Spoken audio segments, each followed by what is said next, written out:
Halo semuanya, kalian pada tahu nggak jaringan ramah lingkungan itu seperti apa?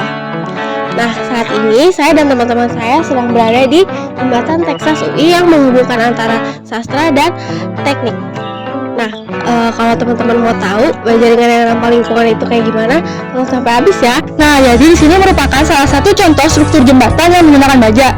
Tapi yang kita bahas di sini adalah baja ringan yang sering banget disebut ramah lingkungan. Kira-kira kenapa sih baja ringan itu disebut baja ramah lingkungan? Jadi, kenapa sih baja ringan disebut baja ramah lingkungan?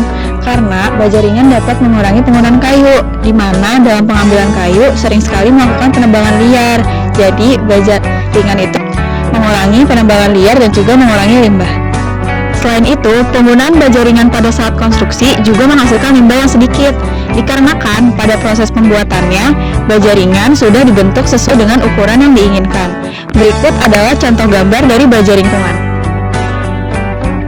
Seperti yang sudah dijelaskan oleh teman saya, baja ringan ini walaupun ramah lingkungan, namun tetap memiliki limbah. Oleh karena itu, sekarang timbullah inovasi di mana limbah tersebut digunakan sebagai campuran beton. Di sini, apabila limbah tersebut dicampurkan dengan tepat, dengan perhitungan yang tepat, maka dapat meningkatkan kuat tekan maksimal beton. Kemarin saya dan teman-teman saya sudah mewawancarai salah satu dosen ahli baja di PNJ. Beliau mengatakan bahwa konstruksi baja ramah lingkungan itu tidak dapat digunakan pada konstruksi besar seperti jembatan di belakang saya ini. Jadi, baja ringan ramah lingkungan hanya bisa digunakan pada konstruksi kecil seperti kuda-kuda, kanopi, dan juga kusen-kusen. Ternyata setelah dilakukan penelitian baja ringan tipe hollow sebagai tulangan dalam balok beton dihasilkan fakta baru, yaitu perhitungan kekuatan kelenturan pada balok beton yang menggunakan baja ringan lebih besar dibanding yang menggunakan baja ulir. Adapun 5 keunggulan penggunaan baja ringan, yang pertama bobotnya yang ringan, yang kedua bahannya tidak mudah terbakar, yang ketiga hampir tidak memiliki nilai muai dan susut, yang keempat tahan terhadap karat, rayap, serta perubahan cuaca dan kelembapan, yang kelima pemasangannya relatif mudah, cepat, dan tidak perlu pengelasan. Dari penjelasan yang sudah kita jelaskan tadi, dapat nih ditarik kesimpulannya, yaitu pada saat ini masih banyak pencemaran lingkungan yang disebabkan oleh limbah. Nah, limbah-limbah yang dimaksud ini dapat mencemarkan lingkungan, seperti pencemaran air, udara, dan juga tanah. Oleh karena itu, kita sebagai mahasiswa teknik sipil harus mengoptimalkan penggunaan bahan konstruksi yang kita gunakan agar tidak menimbulkan limbah-limbah lainnya yang dapat mencemarkan lingkungan. Yuk kita sayangi lingkungan dengan menggunakan baja ringan ramah lingkungan. Sekian dari kami, saya Sabila Julinka dengan NIM 2201321037. Saya Tasya Aulia Putri dengan NIM 2201321034. Dan saya Dina Nur Cahyani dengan NIM 2201321035. Sekian dari kami, kurang lebihnya mohon maaf. Penggunaannya. Karena itu digunakan pengganti kayu. Pengganti kayu. Ya, kan rangka atap gitu, keluarga rangka atap umumnya ya. Nah itu kan dulu dari kayu, ya kan? Ya. Nah sekarang kayu supaya tidak merusak lingkungan, kan kayu tumbuh, ya kan? Dicari kayu untuk yang dipakai itu yang bagus. Yang bagus itu udah susah mencarinya. Butuh waktu lama sebenarnya, pohon kayunya udah tua baru dipakai.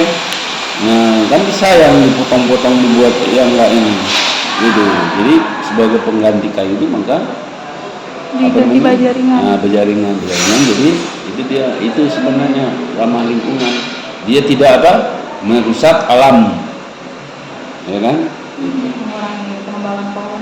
Ya memang pohon itu kan bukan ramah lingkungan.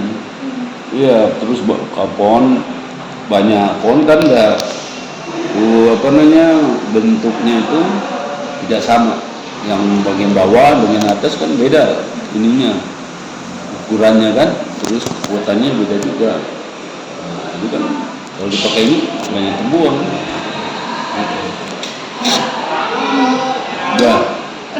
Udah berapa itu? 6 wah udah 6 sekarang ke-6.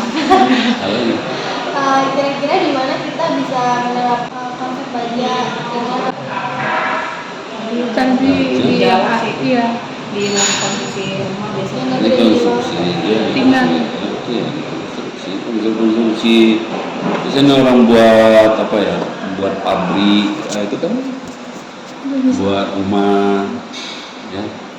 Itu rumah kalau biji bahasa ringan kan itu ya untuk pengganti, sebenarnya pengganti kayu. Dia ramah lingkungan karena dia tidak merusak alam gitu. Itu banyak. Kalau baja udah memang sejak dulu begitu. Jadi baja ringan itu pengganti kayu sebenarnya. Jadi karena dia mengganti kayu, jadi dia dianggap sebagai ramah lingkungan. Bangunan lah, bangunan. Baja ringan juga kalau saya lihat di luar itu jadi saung gitu ya Pak? Saung, ya itu bisa aja. Saung juga bisa. Ya, itu ada Pak Andi India itu dia membuat jembatan dari baja ringan. Kok bisa Pak? Pengabdian masyarakat ada. Ini udah 2 tahun, dua kali dibuat jembatan. Bisa, jadi itu kan.